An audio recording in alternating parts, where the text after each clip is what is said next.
স্বাগত জানাচ্ছি আন্তর্জাতিক সংবাদে। আপনাদের সাথে আছি আমি মমতাজ শাহিন রুম্পা। প্রথমেই সংবাদ শিরোনাম। রেকর্ড সংখ্যক আত্মহত্যার ঘটনায় ঐতিহাসিক সেতু বন্ধ। স্বামীর কান কামড়ে ছিঁড়ে নিলেন স্ত্রী। বিতর্কিত ভিডিও ফাঁস হওয়ায় থাই সুন্দরীর মুকুট বাতিল। যে গ্রামে শত শত পুরুষকে হত্যা করেছিলেন তাদের স্ত্রীরা। বিশ্বের সবচেয়ে উঁচু মানব পিরামিড। এবার বিস্তারিত। আত্মহত্যার ঘটনা বেড়ে যাওয়ায় যুক্তরাষ্ট্রের নিউ মেক্সিকো অঙ্গরাজ্যের ঐতিহাসিক রিও গ্র্যান্ড গর্জ সেতুটি পদচারীদের জন্য বন্ধ করে দেওয়া হয়েছে। গত 3 সপ্তাহে 3 জন মানুষ ওই সেতু থেকে লাফিয়ে আত্মহত্যা করেছেন বলে জানিয়েছে কর্তৃপক্ষ। টাউস কাউন্টি শেরিফের অফিসের বরাত দিয়ে বার্তা সংস্থা রয়টার্স জানিয়েছে, চলতি বছরে ব্রিজটিতে আত্মহত্যায় মৃত্যুর সংখ্যার রেকর্ড ছাড়িয়েছে। গত রোববার কর্মকর্তারা 600 ফুট গভীর গর্তে নেমে 15 বছরের স্থানীয় এক কিশোরের মরদেহ উদ্ধার করেন। এরপরই ব্রিজটি অনির্দিষ্টকালের জন্য বন্ধ ঘোষণা করা হয়। এটি ছিল 2025 সালে ব্রিজটিতে আত্মহত্যার মাধ্যমে মৃত্যুবরণকারী ষষ্ঠ ব্যক্তি। এছাড়াও গত 5 সেপ্টেম্বর পোস্ট ট্রমাটিক স্ট্রেস ডিসঅর্ডারে ভোগা 60 বছর বয়সী এক আর্মি ভেটেরান টেক্সাসের সান আন্থনিও থেকে 15 ঘন্টা গাড়ি চালিয়ে এসে ব্রিজটি থেকে লাফিয়ে আত্মহত্যা করেন বলে জানিয়েছে শেরিফের অফিস। এর ফলে পদচারীদের জন্য বন্ধ ঘোষণা জোরালো দাবি উঠায় এখন চলছে নিরাপত্তা ব্যবস্থা মূল্যায়নের কাজ। আর ভবিষ্যতে এমন ঘটনা ঠেকাতে কর্তৃপক্ষ ব্রিজে নিরাপত্তা ব্যারিয়ার স্থাপনের উদ্যোগ নিচ্ছে। 8 বছর আগে প্রেমের সম্পর্ক থেকে তাদের বিয়ে হয়েছিল। প্রথম দিকে মোহের সম্পর্ক থাকলেও এখন তা তিক্ত। প্রায় তাদের মধ্যে ঝগড়া হয়, দুজনের মধ্যে হাতাহাতি, একে অন্যকে মারধর, কিছুই বাকি নেই। তিক্ততার মাত্রা বাড়লে তা আদালতে গড়ায়। বর্তমানে আদালতে তাদের বিবাহ বিচ্ছেদের মামলা চলছে। এরই মধ্যে নতুন করে তাদের মধ্যে মারামারির ঘটনা ঘটেছে। স্বামীর অভিযোগ, স্ত্রী প্রথমে তাকে মারধর করেন। বাঁচতে তিনি খাটে উঠলেও শেষ রক্ষা হয়নি। স্ত্রী তাকে জাপটে ধরে কান কামড়ে ছিঁড়ে নিয়েছেন। ব্যান্ডেজ করা অবস্থায় থানায় অভিযোগ করেছেন এবং জানিয়েছেন তিনি আর স্ত্রীর সঙ্গে থাকতে চান না। অন্যদিকে স্ত্রীও নির্যাতনের পাল্টা অভিযোগ করেছেন। ভারতীয় সংবাদ মাধ্যম এনডিটিভির প্রতিবেদনে বলা হয়, সোমবার রাতে ভারতের উত্তরপ্রদেশের কানপুরে এ ঘটনা ঘটে। আহত স্বামী অমিত সোনকার অভিযোগ করেছেন, আমরা তো গরিব মানুষ, বাজারে সবজি বিক্রি করে সংসার চালাই। আমার সঙ্গে সে খুশি নয়, সে অনেক টাকা চাই এবং আলাদা বাড়ি যাচ্ছে। অমিতের দাবি, ওই দিন স্ত্রীর সারিকার আগে ঝগড়া শুরু করে। তিনি ঘুমিয়েছিলেন, ঝগড়া বাঁধাতে তার কোনো দোষ নেই। স্থানীয় পুলিশের একজন ঊর্ধ্বতন কর্মকর্তা জানিয়েছেন, স্বামী ও স্ত্রীর মধ্যে এরই মাঝে বিবাহ বিচ্ছেদের মামলা ছিল। এই বিরোধের ফলে শারীরিক সংঘর্ষের সূত্রপাত হয়। সারিকার অভিযোগের ভিত্তিতে পুলিশ অমিতের বিরুদ্ধে মামলা দায়ের করেছে। বিষয়টি তদন্তাধীন রয়েছে।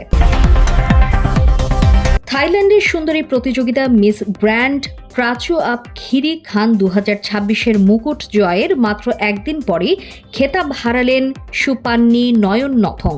অনলাইনে তার একাধিক বিতর্কিত ভিডিও ফাঁস হওয়ার পর আয়োজক কমিটি প্রতিযোগিতার নীতি ও মূল্যবোধের সঙ্গে অসঙ্গতি দেখিয়ে খেতাব বাতিল করে।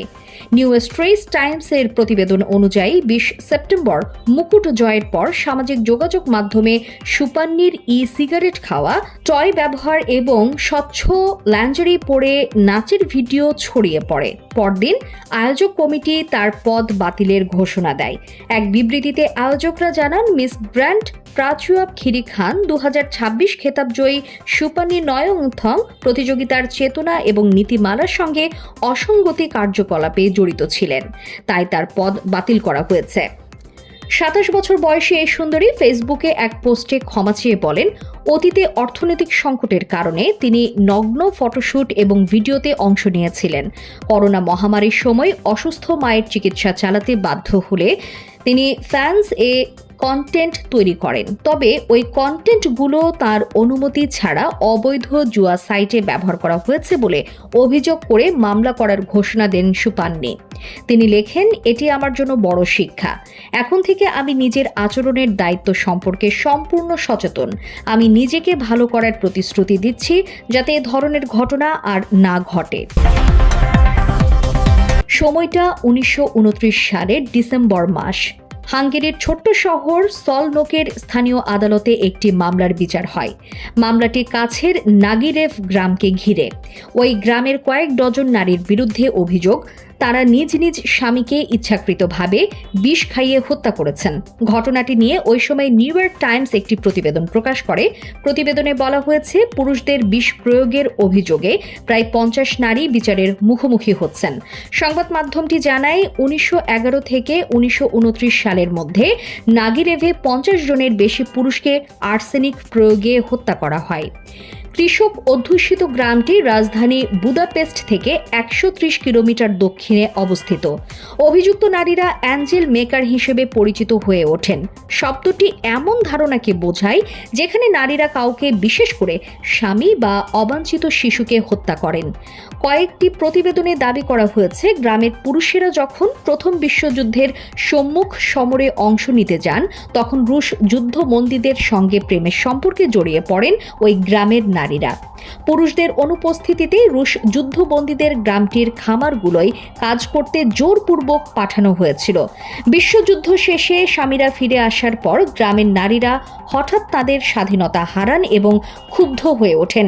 এই পরিস্থিতিতে নারীরা অনেকটা বাধ্য হয়ে কঠোর সিদ্ধান্ত নেন। ভারতের মহারাষ্ট্রের একদল তরুণ নতুন বিশ্ব রেকর্ড গড়েছেন। দাহি হান্ডি উৎসবে অগণিত মানুষের সামনে তারা বিশ্বের সবচেয়ে উঁচু মানব পিরামিড তৈরি করেছেন। গিনেস ওয়ার্ল্ড রেকর্ডসের ওয়েবসাইটে 19 সেপ্টেম্বর প্রকাশিত এক প্রতিবেদনে বলা হয়, রাজ্যের থানে শহরে গত 16 আগস্ট জন্মাষ্টমীর দিন 10 স্তরের এই মানব পিরামিড গড়ে তারা নতুন রেকর্ড গড়েন। মানব পিরামিডটির উচ্চতা ছিল 14.73 মিটার বা 48 ফুট 3.92 ইঞ্চি, যা প্রায় 3 তলা বাড়ির সমান। একটি সংগঠনের উদ্যোগে এই রেকর্ড উচ্চতার মানব পিরামিড গড়ার উদ্যোগ নেওয়া হয়। সংগঠনটির নাম কোকুননগর গোবিন্দ পাঠক অ্যান্ড সংস্কৃতি যুব প্রতিষ্ঠান ট্রাস্ট। পিরামিডটি তৈরির জন্য একে একে সারিবদ্ধভাবে দাঁড়িয়ে এবং কাঁধে কাঁধ মিলিয়ে শক্ত বৃত্ত তৈরি করেন অংশগ্রহণকারীরা। তাদের কাঁধে দাঁড়িয়ে ওপরের স্তরে ওঠেন আরেকটি দলের সদস্যরা। এভাবে ছোট্ট ছোট্ট দলের সদস্যরা অপর দলের সদস্যদের কাঁধে বেয়ে ওপরে ওঠেন। এভাবে ক্রমেই তৈরি হতে থাকে পিরামিডের আকৃতি। স্তরের চূড়ায় ছিলেন মাত্র একজন। তিনি ছিলেন একমাত্র ব্যক্তি যার মাথায় হেলমেট ছিল এবং নিরাপত্তার জন্য একটি দড়ি তার সঙ্গে বাঁধা ছিল। মানব পিরামিডটির স্থায়িত্ব ছিল মাত্র কয়েক সেকেন্ড। শীর্ষে দাঁড়ানো তরুণ কয়েক সেকেন্ডের মধ্যে ভারসাম্য হারিয়ে ফেলেন। তখন তাকে আগে থেকে প্রস্তুত হয়ে থাকা ক্রেনে করে নিরাপদে নামানো হয়। গিনেস ওয়ার্ল্ড রেকর্ডস এই অর্জনের স্বীকৃতি দিয়েছে। গত শুক্রবার সংস্থাটির এক প্রতিবেদনে বলা হয়, এটি শুধু পুরনো রেকর্ড ভেঙে নতুন রেকর্ড গড়া নয়, বরং সাহস, ঐক্য ও সংস্কৃতির জীবন্ত প্রতীক। আন্তর্জাতিক অঙ্গনে সর্বশেষ সংবাদ পেতে আমাদের ইউটিউব চ্যানেলটি সাবস্ক্রাইব করে রাখুন। আমাদের সাথে থাকার জন্য আপনাকে অসংখ্য ধন্যবাদ।